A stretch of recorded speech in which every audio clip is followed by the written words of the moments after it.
Hey everybody, this is Gloria and I'm Rebecca, and we are couples therapists with Inland Empire Couples Counseling, and we are continuing our series of videos tackling common problems that couples face around the holidays.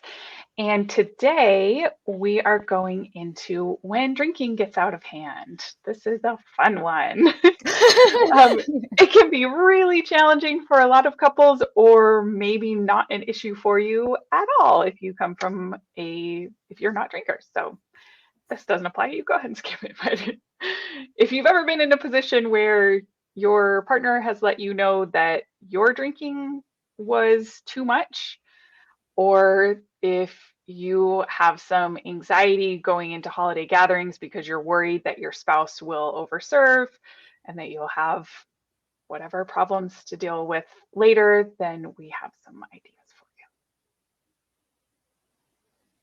you. Okay, so yeah, it's always a tough one. Usually when folks want to start addressing this kind of stuff, it's coming from more of a place of understanding.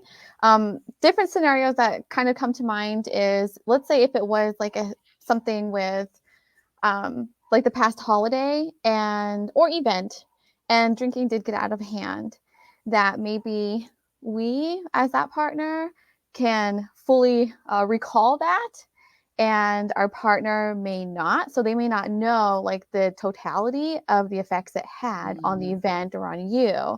So this is why I emphasize come from more of a place of understanding and not shaming or blaming or attacking. It's more of recognizing they may not remember. If it went that far, they may not remember. Right, right. And they also may not see, depending on the family that they grew up in and what the culture there was, they may not see this level of drinking as a problem because it might just seem normal. That's what you do on the holidays. And so the fact that it's a problem for you or causes some anxiety or stress for you might not be something that your partner is particularly cued into unless you let them know. Exactly. And the best way to have that received is to come from this place of understanding, like you said, rather than shame and blame. Mm-hmm. And also the way that we talk about it is so important. So not only, right, coming from that place of understanding, it's how our language, how we start the conversation, and using a lot of I statements. So probably heard about I statements before, but I can tell you that this stuff can be super effective when you are talking about a big topic, especially in any form of communication, but especially big topics, especially sensitive topics, where we want to just speak from our place, how it affected in our perspective, like the situation or our feelings, our thoughts. And that helps diffuse that possible defensiveness. Because sometimes when we start going into the yous, like you did this, you did that, et cetera, that can really trigger somebody into a lot of shame or guilt, and then may even cause like defensiveness. And they may even shut down and just kind of feel criticized versus wanting to find a resolution to this. Right. And when your communication is focused on this was my experience of the event, or even this is why this thing presents a problem for me, then you are less likely to trigger those defensive responses in your partner and more likely that you will get heard and that the two of you can work out some kind of solution to what the problem is rather than getting distracted in arguing about blame and defensiveness. Mm-hmm. Anything else you wanted to say about communication before we move on to the next topic? Not that comes to mind right now. Okay, okay, great. So yeah, use all of your best communication skills. And then we also want to talk about boundaries. Yes. So if we know what happened last year, or maybe we have an inclination from other events or what have you, then prepping is going to be your best bet. And again, using I statements, not shaming or blaming. It's coming from a place of understanding where you both are coming together and recognizing we have this same shared goal, which is we want to have a good time. We want to have a good time. We want everybody to feel great and wonderful. So let's make it the best that we can. And so by doing that with that predetermined plan, it could be perhaps cutting or setting like a limit for each other.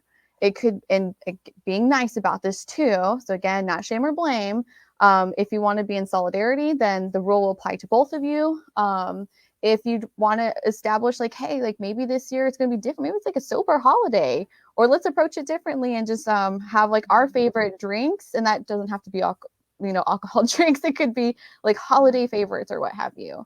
But these pre-established boundaries can be really helpful. Also, let's say if we just want to see where it goes and we want to roll with the night, but we still have a little bit of those anxieties, is recognizing too, it's okay to ask our partner or for even to like dismiss ourselves from the situation.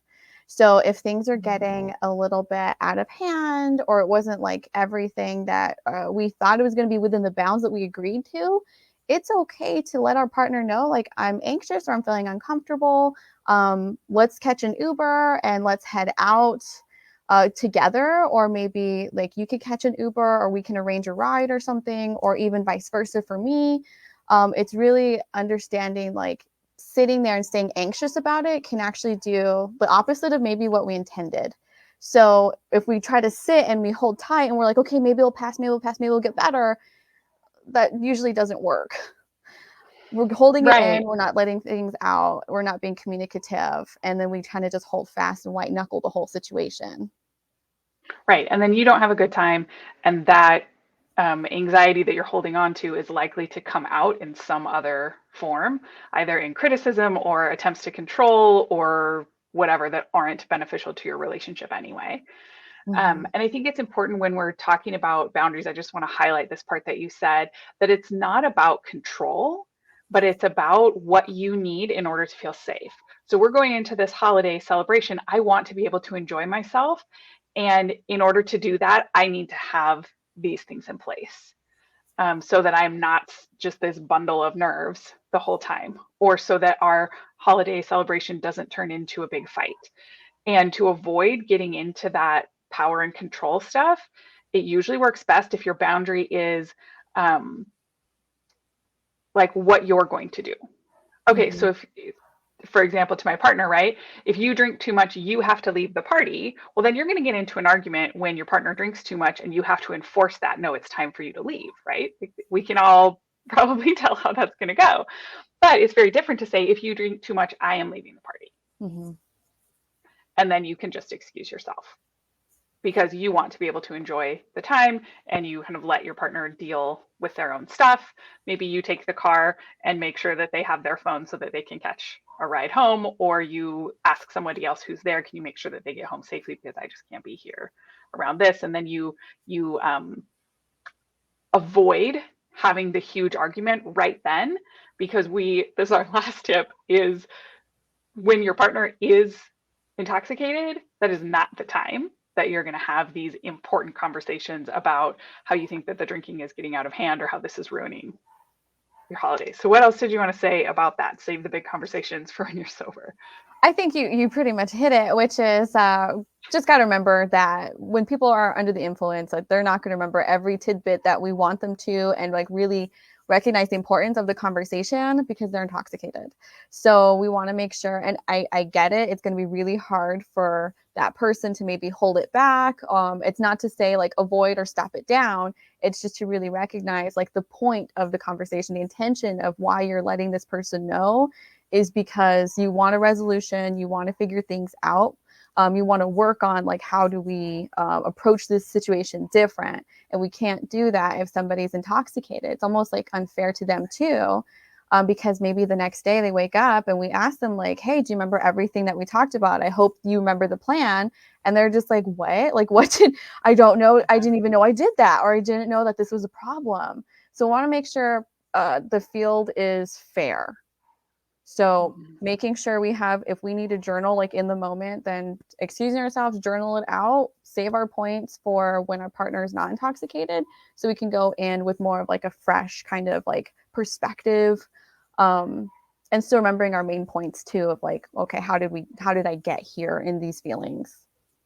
Right, right. And that really increases the likelihood that your partner will be able to hear and receive the important things that you have to say if you can wait until they're sober. Um, And, Gloria and I both have past experience working in substance use treatment with people, and we understand that sometimes these things are part of bigger patterns, and that often the situations are so complicated that it might not be something that you can disentangle all on your own. And if you find that this is drinking getting out of hand during the holidays or events or just any time is something that's really causing some damage to your relationship, one of the best things that you can do is reach out for some professional help, because we do in our office help couples who have substance use problems or where drinking is impacting their relationship, and we can also help connect you to other services if those things are needed.